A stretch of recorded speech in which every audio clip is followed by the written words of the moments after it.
Hey everyone, in today's video we're going to take a look at this Harman Kardon Citation 11 preamplifier.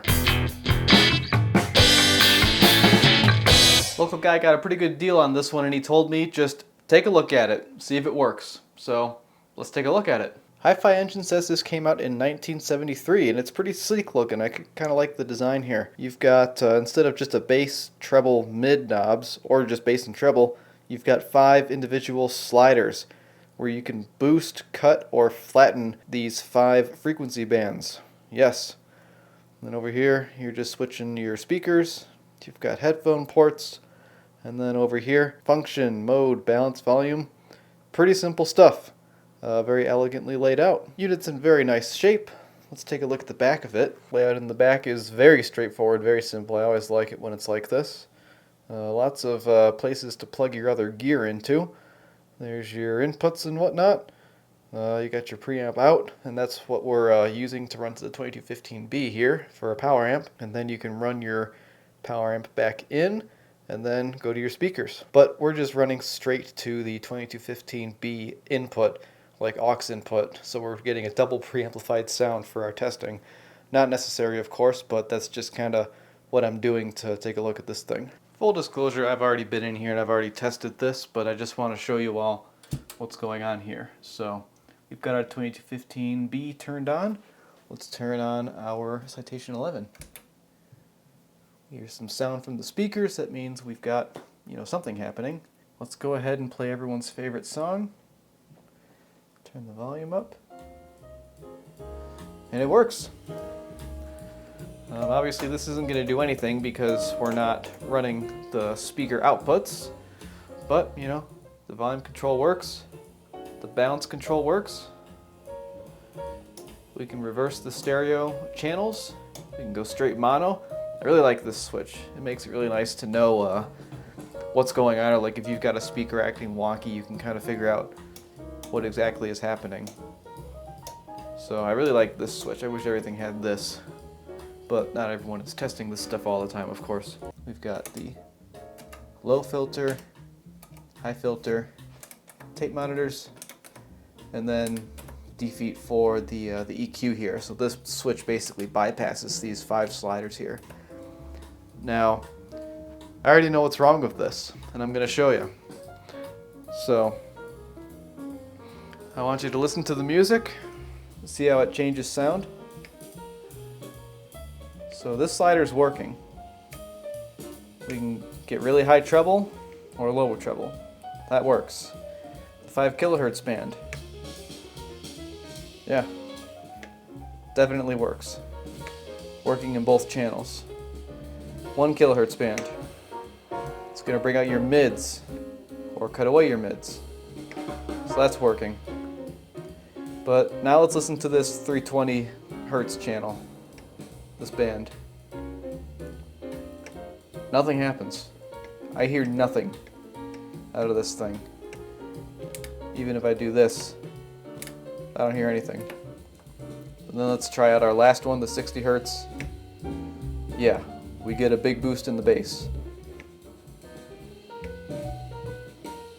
I hear a little bit of scratchiness out of these switches from these speakers, but I want to show you what's going on inside. I'll show you why there's not really anything we can do. Harman Kardon left me a nice big sticker that says the following. Slide controls are silicone loaded. Do not clean with any commercial cleaning solvent. Okay, so that's that. We're not cleaning them. So I thought to myself, well, if this is dirty, we're kind of SOL, aren't we? Well, let me show you what I found out here. But before I do that, I'll give you a brief tour inside of here. See, there's all those nicely laid out inputs and outputs. And this is also a great thing for being a technician. Like, you can get to any one of these very easily. And these boards, they're mostly held in with like these interesting plastic guys right here. These come out with a screw. And then you can see down there, there's some connectors. The boards just pop right out, which is very cool. And then we've got some over here. That's where the problem is. Also, I will mention all these controls have just been cleaned with deoxit. These guys right here. We had some issues with the tape monitor switches. They were causing intermittent channels. and were just very scratchy to operate. So we added some deoxit to those, and that's got those switches working very nicely again. And I'll just kind of, prove that.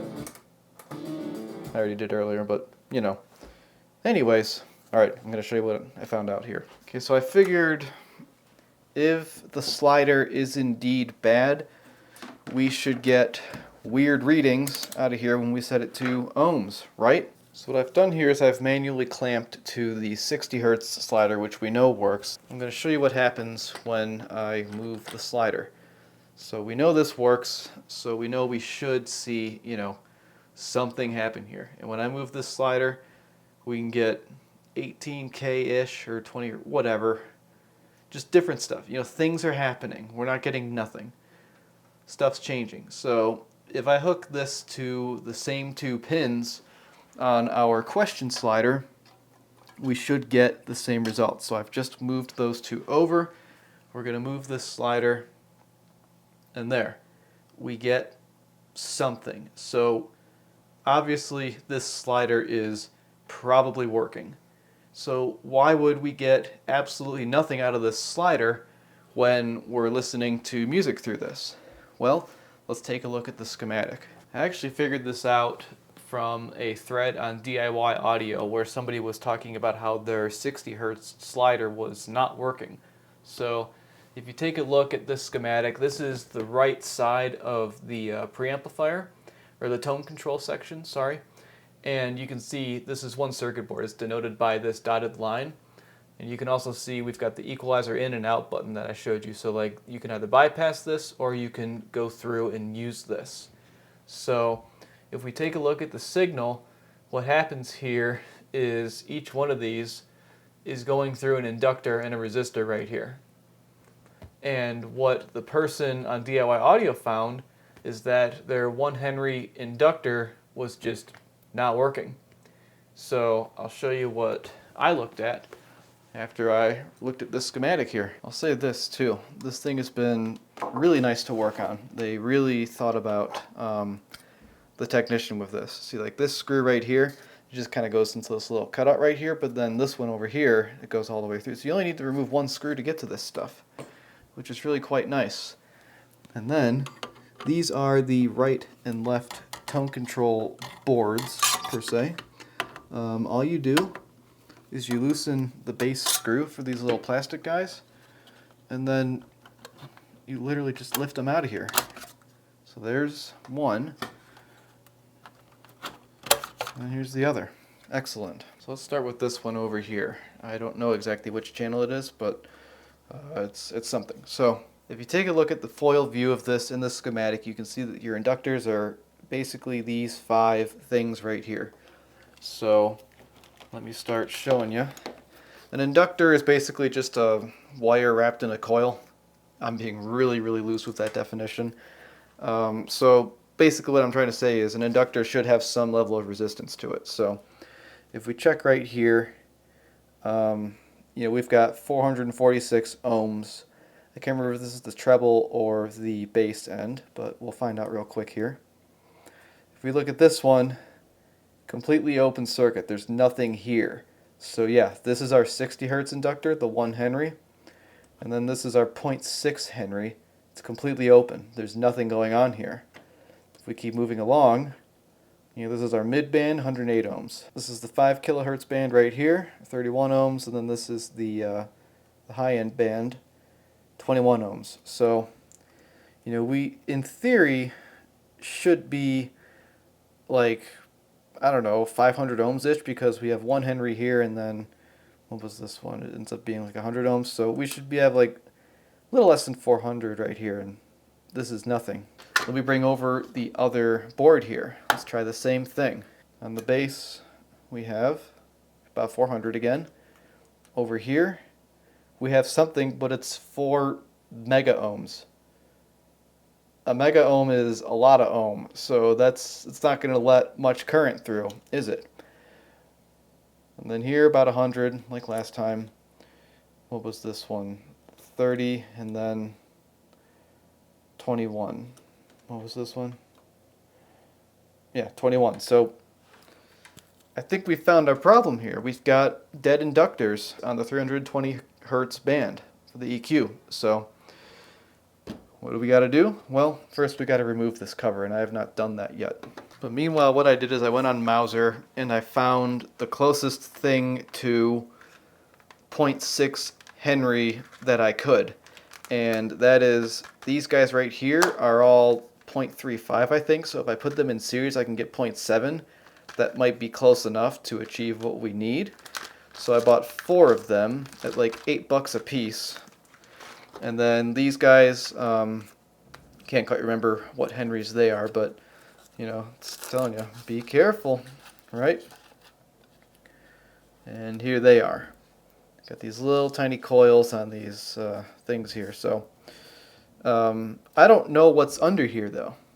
I don't know if these are going to be completely useless and if I just lit money on fire. So let's see what's going on under here. There's probably a reason that they have this shield over this stuff. It's either one for RF protection, to keep everything quiet, or they're just that fragile. So what's going on here is you twist these tabs. Probably in theory while it's already hot. Let's get a little helper here.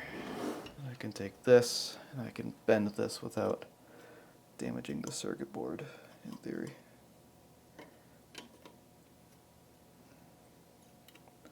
There's that one.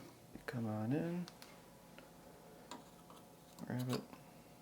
Bend it. And there's that one. So now I should be able to try to pull this off with my fingers while this is warm.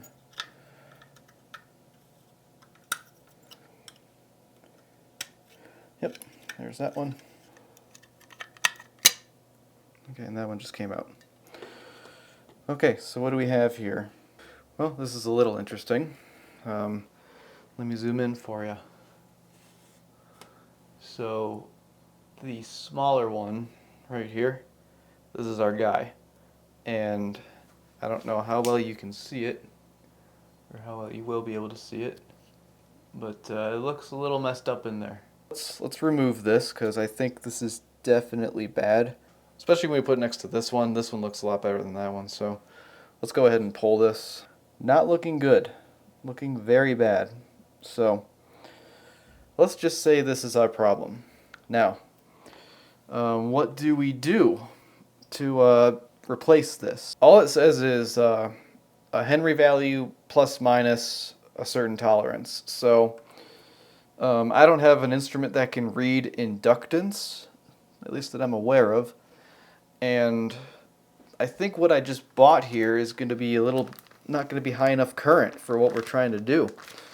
They might just blow up the minute I throw them in here, and they're going to be thrown in kind of haphazardly because we don't have this nice stout case here for this inductor. But that being said, looking at the gauge of the wire for these guys, like it's really freaking tiny. It's just being terminated at this more substantial lead. So what we might be able to do is try this out and at least see if it works. I mean, I bought them and I have no use for them otherwise. So we gotta try. Alright, here's what I'm gonna do. Since the old one is essentially useless, what I'm gonna do is I'm gonna take the new one right here. This is 0.9 Henry. And I'm just gonna take these leads and I'm gonna solder them to the old one. Probably got a few wraps around there. I have to scrape off some of this coating on this wire. And then it'll be attached to this thing, and then I can just throw this back in the circuit board because it's more robust. I don't know. I'm just going to go for it. Cue the time lapse.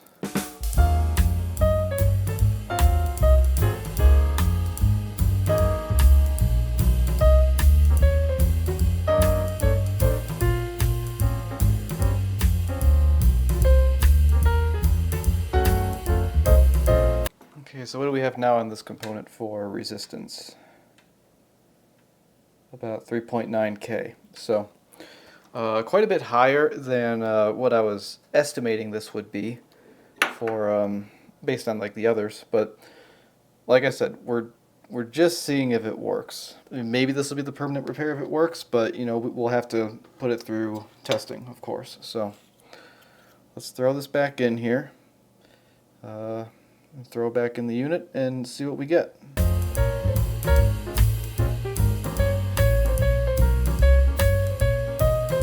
Let's turn it on.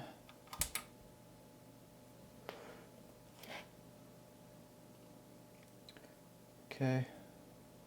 Everyone's favorite song is playing. Okay, so that is the right channel. So, alright, moment of truth.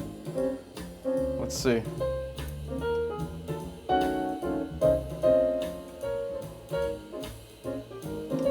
Yeah, it works, actually. I hear something. But I feel like it should be doing more. Like, it's just not changing it very much. I don't know if you can hear that, but I definitely can. Let's see.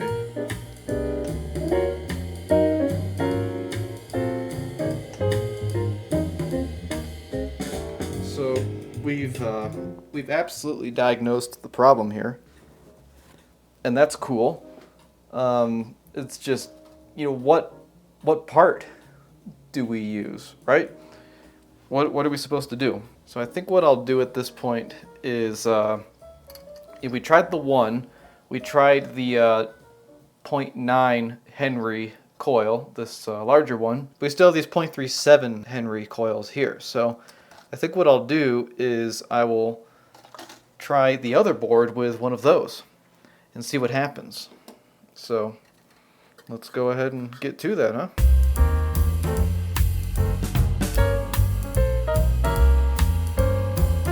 You're looking at this one, it certainly looks a little bulged. I don't know.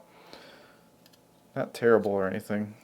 I'm just going to be a YouTuber for a minute and just plug this Heiko FR300. They use the FR301 now, but I'm going to put an affiliate link in this video's description. If you do this stuff and you don't have one of these, you've got to have this, as you've just seen. Everything I do is so much more convenient with using that thing. And if you want to support the channel, you click that affiliate link. I get a cut of the sale, and those things are not cheap. They're like $300 some, and I think I get like 3% through Amazon Associates. So yeah, excellent way to support the channel if you're interested in doing so. Okay, so what you saw me doing earlier was I was just taking my pocket knife. You don't need a very sharp knife for this because this stuff is, you know, not very robust. This is just a coating on wire. It's a non-conductive coating. And all you do is you just take your knife and just scrape it off. So, there, I'll turn off the autofocus. You might see some red in your video right now when I do this. Okay, it's gonna be, even I'm having a hard time seeing that, but you'll see it become silver as I scrape this stuff. And of course, you gotta kind of rotate it slightly as you're going about this. But yeah, it's a little nerve-wracking because you don't want to break the wire because, you know, obviously it's like super fine gauge. And if you do that, you're going to have a hard time fixing that. So that's all I'm doing right here. I'm just scraping the wire, scraping the non-conductive coating off because, you know, as you can see, this wire is wrapped around a core, and if the wire did not have this non-conductive coating on it, this would just be a giant short, and you would get nothing out of this. It would be completely useless. Yeah, I used to work at a place where they had a magnetics department, and they liquidated it at a certain point. Probably could have taken some spools of wire like this before the auction hit if I really wanted to, but you know, How often have I had to do this for projects? You know, like almost never. Sandpaper is another thing that can work for this. I'll throw in a deep cut for my high school friends that might be watching. You take your spare chair leg and some fine grained sandpaper, and soon enough you'll have all this insulation taken off of these wires here. Please don't ask about the spare chair leg. Oh, see in there, I broke it. So, gotta be careful, folks. That's enough for me. I think I'll go get this on the old coil now. I honestly don't think it's going to work that well. I don't think it's going to work any better than what I've already done on the other side.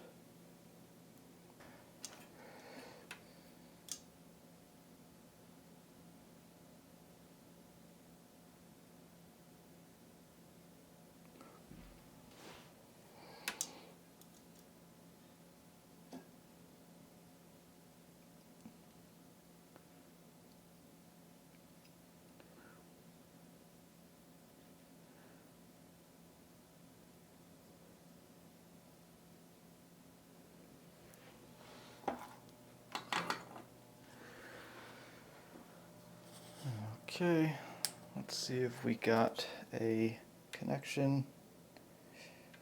We did. So let's throw this back in the board, throw this into the unit, and see if anything different happens.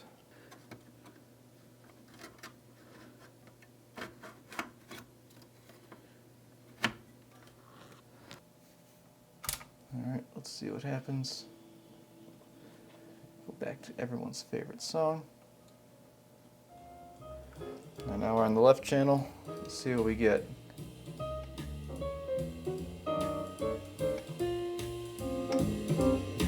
Oh, we're warming up here.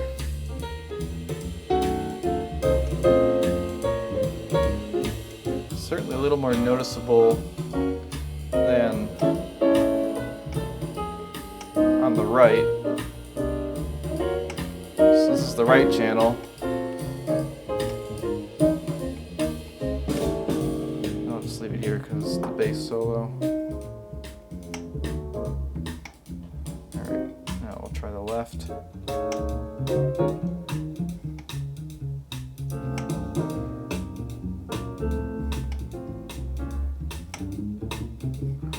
Yeah, it's certainly working. I like the way the smaller inductor sounds much better.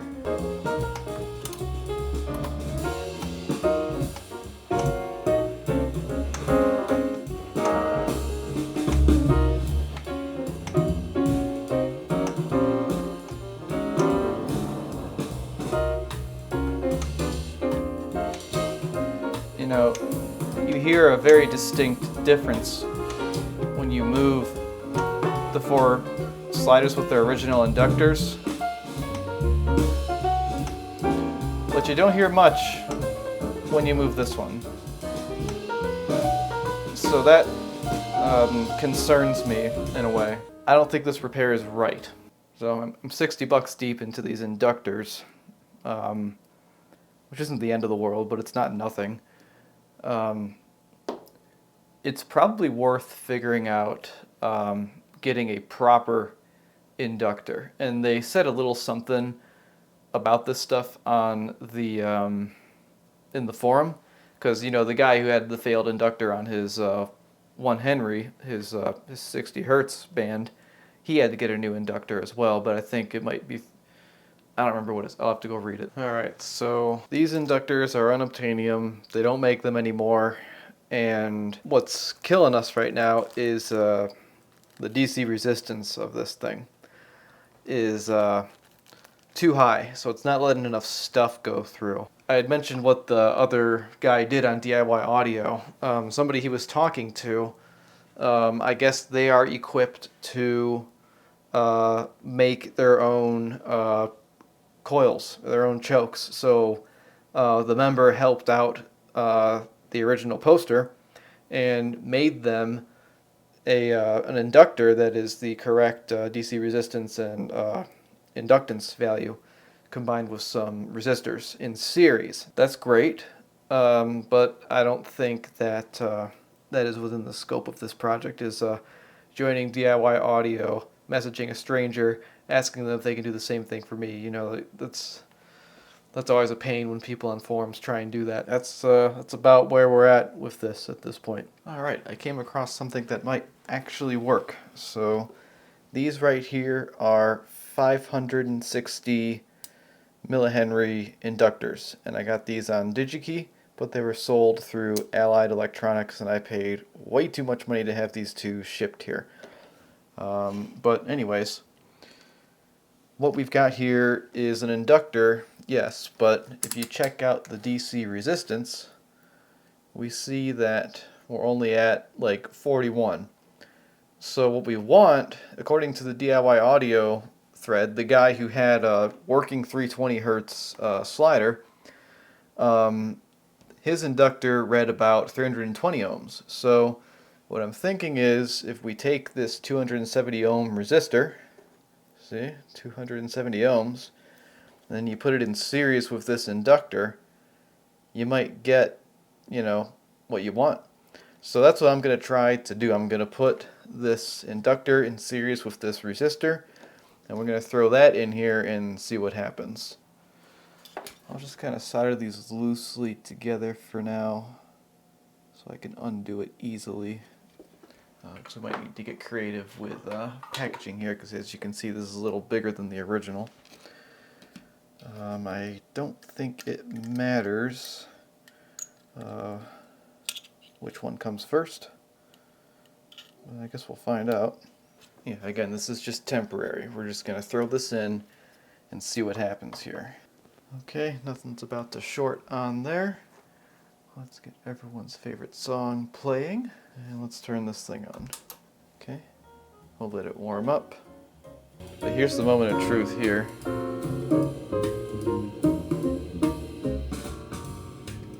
Well, I would say this is the closest we've gotten. Take a listen.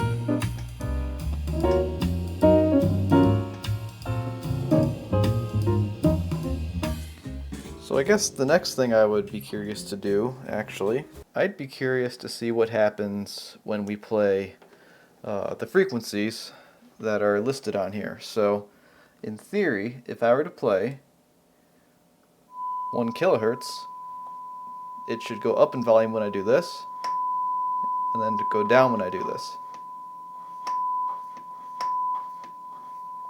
And that happens. So now let's try 5 kilohertz.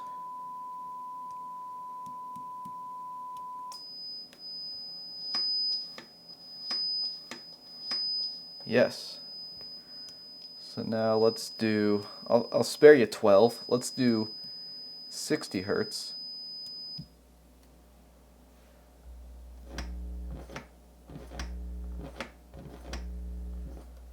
Yes. And now let's do 320.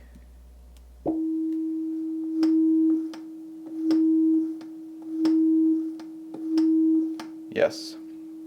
So it would appear that this is a good match, actually. I'd say by this test, I have fixed the preamp. Yeah, works for me. I think I will go ahead and do this repair. Alright, real quick before I seal them back up, I just wanted to show what I did. Not the prettiest, you know, we got some space constraints here. Just got the resistor in series with the inductors to achieve that supposed DC resistance that that one DIY audio member exhibited, which is indeed in line with everything I've exhibited. So we just got to solder these shields back on, and yes, everything fits. And then we'll be good to throw these back in and do a final test.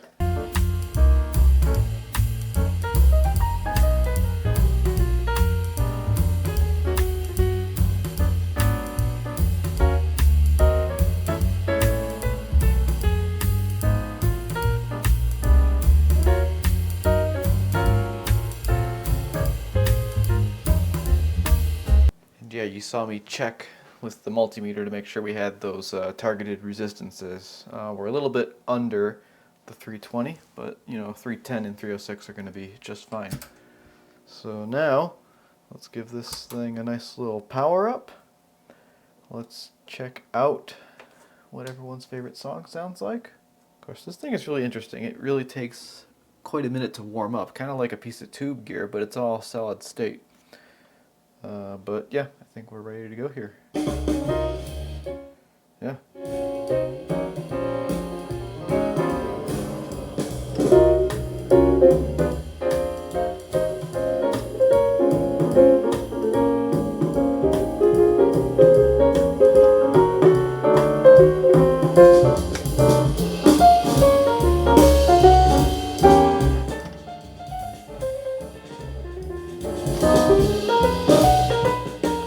Very interesting.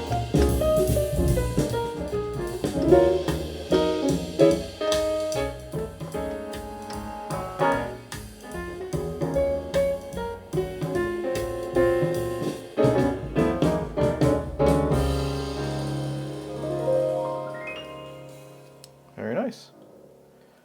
And yeah, these controls are slightly dirty, but that's only when you're moving them. Like when you actually have them set, I don't hear anything going in and out in the speakers. So I'm going to call that fine. It says don't clean them. Probably if you had like actual fader lube, it would work. But that's a little bit outside of the scope of this particular situation right now. It's excellent that we were able to get this back up and running. So with that, thank you so much for watching. You may have noticed this magic lead up here that is coming up. Should be an interesting video. I'll see you in the next one.